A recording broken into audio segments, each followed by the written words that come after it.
And you're on the leader in pure classic country, 98.7 and AM 1580 WLIJ. And it's the home of the NASCAR Cup Series with the Motor Racing Network. And of course, today we've got, once again, the host of NASCAR Live. And you can also hear him on the morning drive with Pete Pistone on Sirius XM NASCAR Channel 90, weekdays from 6 to 10. It's the Bagman, Mr. Mike Bagley. Good morning, sir. Good morning. How are you guys doing? Doing great. And all the NASCAR fans here in Middle Tennessee, we are hyped up for the NASCAR playoffs. And that's all we're going to talk about here for the moment. But first, I've got to address the obvious here from the weekend. Ryan Preece, there's from Stewart-Haas Racing. He's going to be back in the car for Darlington. Mike, you had a big view there from the backstretch of Daytona. What was it like from your vantage point? That was probably the most intense accident I've ever called. I don't recall ever a car being that high in the air, especially at Daytona. I don't remember a crash where a car turned and twisted and gyrated like it did that I've been a part of, that I've had the call of. And when the car came to a rest Saturday night, we all were holding our breath, waiting for him to get out. He did. Matter of fact, he called into us on Sirius XM this morning, and we chatted with him about the crash, and it sounded like he had never even been through it. It's amazing the advancements in safety that we have made as a sport, and with these NASCAR Cup Series next-gen race cars. And it was just absolutely amazing to see his crash, call his crash, but less than a week later, talk to Ryan and know that he's okay and he's ready to race this weekend at Darlington. It was quite a night at Daytona, and part of that was the unfortunate, just hellacious crash that he experienced, but we're all glad that he's okay and ready to race this weekend in South Carolina. Absolutely, and it's a big testament, of course, to the R&D Center with NASCAR and all the advancements in safety over just a short span of time. But that's really just one of those things you can't take away, the tenacity of these race car drivers. They'll do anything they can to get back in behind the wheel of these race cars. Let's start talking about the playoffs now that we've getting into Darlington. How significant is it to have the driver's track, the Southern 500, be the start of the playoffs? We've been doing it since 2020, which that year we got to go there a number of times. It just seems to be a perfect fit for the intensity to ramp up that much more. It is, and one of the things that I like that Darlington has done, it used to be that we used to have throwback weekend on Southern 500 race weekend, going to the legendary track and, flashing back and thinking about, days of yesteryear with the paint schemes and all that. They moved that to May. That's on the Mother's Day weekend, and that has allowed us to focus on this legendary race, starting a run of 10 races to determine a champion. And the level of difficulty that Darlington gives us, I think, is a perfect place to start the playoffs. I mean, let's get it right out of the way. Let's throw you in one of the most tempestuous, testy racetracks that we have on the circuit, like Darlington is, and let's put all of you 16 playoff drivers in that racetrack for 500 miles on what is the last weekend of the summer. I think that with all that put together, I think that is the most perfect place to start the playoffs. And we can't wait to get her going Sunday night there with the Cookout Southern 500. Yeah, I hope that doesn't change, and it's just a wonderful place to get this going. And look back at last year, 19 winners in 2022, tied the modern era record set back in 2001. Well, this year, with the 13 winners so far this year, we have a different sort of record. 10 organizations represented in the playoffs this year. How significant is it to have basically every part of the NASCAR fan base having someone they can root for? I think that's key. I think that's something fans like, and I think that's something pretty cool. One thing I've noticed over the last year since we've been to Darlington since last fall is you referenced that we had all those different winners and everybody was still feeling the car out. Well, now that we're almost about to be a full year into this new car, the second year in, some have made some advancements in trying to figure it out, trying to figure out what the car needs based on the racetracks that we go to. And we're starting to see some organizations, maybe some individual drivers, not get their arms around it, but have a better understanding of the car and what the car needs to run well at these racetracks.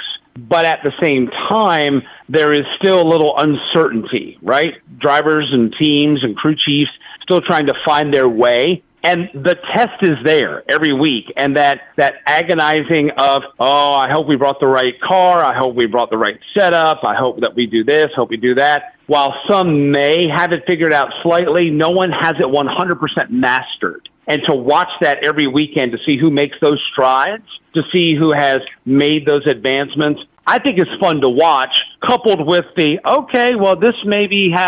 driver A, B, or C may have a leg up, but then the unknowns creep in to where maybe some drivers that don't have it mastered or figured out can make strides. You put all that together, that's quite a stew that we're working with right there. But we are seeing some people that seem to have a better understanding or a grasp of things, but that remains to be seen how much they have grasped a track like Darlington, their second year through with this new race car in this 500 model.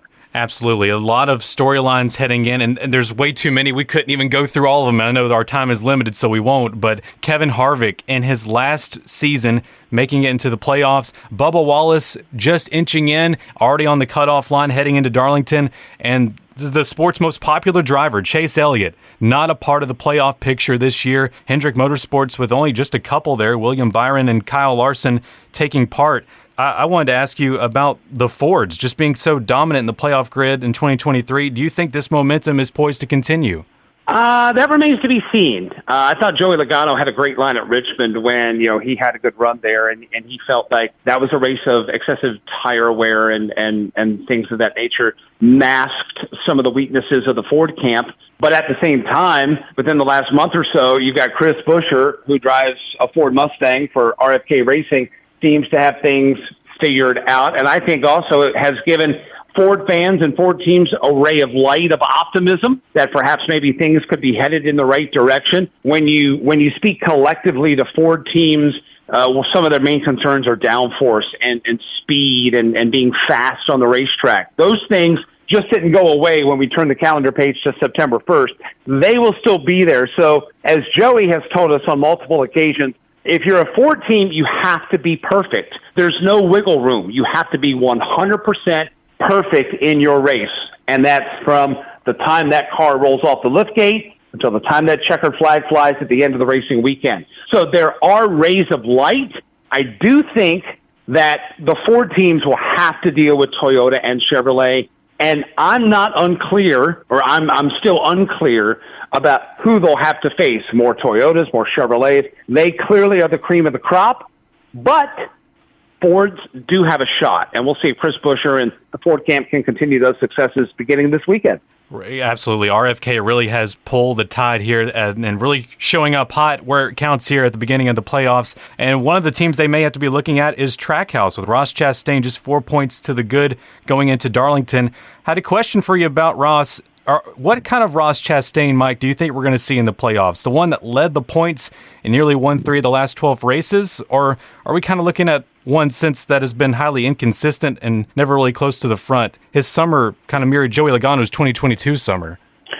I think that we're going to be dealing with an inconsistent Trackhouse that through last year's exercise was able to stand out while everybody was finding their way. Trackhouse Racing was a team that found their way with the new car, but since we're now in that second year, I think that the playing field has leveled out a tad and the balance has shifted away from them. And I think that they're trying to find their way. They're trying to find that glory. They're trying to find that consistency. Quite frankly, Trackhouse is one of the teams that concerns me coming into the playoffs because I don't think that this is the same Trackhouse team that we had a year ago, because Ross hit that stride and he got going, capped off with that move he made at Martinsville to make it to the championship 4. I don't think it's going to be as easy this year. And they've proven that. Daniel Suarez didn't make the playoffs. You got Ross Chastain that won Nashville back in June. But those highlights and those things to cling on to as far as like positive runs and good barometers, they've been few and far between. They've had their hands full this year, and those hands are still full. I'm hoping that they can maybe strike early and maybe have some depth into the playoffs. But Trackhouse, based on what I'm seeing coming in, they will have their hands full. And that's just trying to get their arms around staying in the playoffs as long as possible. I do think they have some work to do over there right now. A lot of different storylines. That certainly is one of them. Mike, we thank you for your time. One more question here. Maybe with our first year as an affiliate here at WLIJ, maybe for the new or returning Middle Tennessee NASCAR fan listens to WLIJ, what, in your opinion, is the biggest selling point to say, I've got to stay tuned into every single race of the playoffs this year for, maybe someone who listened to NASCAR a long time ago or is maybe now just coming back, or maybe a brand new fan of the sport? Well, first of all, we appreciate you being on board with us here at MRN. And for those of you newer fans, appreciate you as well. Hope to bump into you at the racetrack. We appreciate you being part of the audience. I would say this time through, and the most compelling part of this is what, in part, we just spoke of, about the inconsistency, but of a different kind. Every single week, it used to be for a while in this sport that you would have a clear indicator about who the guy was to beat, who the team was to beat. Well, ever since we've been racing this car, you don't know. Every single week there'll be a zinger coming in from right field that'll take somebody by surprise. Maybe the pre-race favorite runs into a challenge, has a problem, pit road gets in the way, or they run into some sort of challenge on the racetrack. And this year, the inconsistent nature of the names and the teams that pop up as favorites is what I like. And to me, that's what compels things. That's what keeps it fresh, because you never know what you're going to get every single weekend. You may think that going in, this is going to be Larson's race to lose. Well, guess what? He just did. And now this guy steps in. The end of the regular season, Chris Buescher and RFK Racing have been on fire. They come in as one of the teams with the most momentum. Didn't see that coming. It's that not knowing every single week what you're going to get, to me, that creates that curiosity that fans should tap into to be like, okay, got Darlington coming up this Sunday. What are we going to get? All right, well, then we're off to Kansas. Then we're off to Bristol. Then we're off every single weekend. So it's not as predictable as it used to be. And the inconsistent nature of who's winning these races and who pops up and makes that impact, I think is enough to keep the newer fan curious about what we're about to do over the course of the next 10 weeks. Absolutely. There's plenty of storylines going on and plenty of characters in our sport. You just got to know where to look. Bagman, it's been a pleasure having you here on WLIJ again. We invite everyone to listen to the Cookout Southern 500, the star of the NASCAR playoffs, 4 p.m. this Sunday afternoon on WLIJ. Mike, thank you, and Bob Quick, everyone at the MRN team, for having us on again. Appreciate you. Always a pleasure to join you folks. Sit back, relax, and enjoy the next 10 weeks. We promise it's going to be an interesting ride.